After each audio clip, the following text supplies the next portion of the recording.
बात्या परे खूब शीघ्र राज्य में बढ़िबो शीतर प्रकोप। रविवार ठारू थरेइबो शीत खसिबो राति तापमात्रा।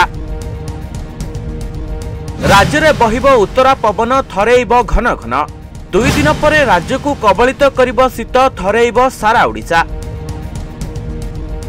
बात्यार प्रभाव कमिबा परे राज्य में उत्तर पवन बहिबा आरंभ होइछि, जहा फल खूब शीघ्र राज्य में शीतर परिमाण बढ़िबा सह रविवार ठारू पहली शीत अनुभूत हेबो बोली पाणीपाग विशेषज्ञ डॉक्टर सुरेंद्रनाथ पशुपालक कहिसंति।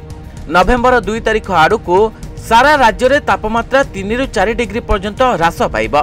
खासकरी उत्तर ओडिशा कंधमालर बालीगुड़ा फुलबाणी और गजपतिर गदापुर मोहनारे सर्वनिम्न तापमात्रा 20 डिग्री तलकू खसीपे।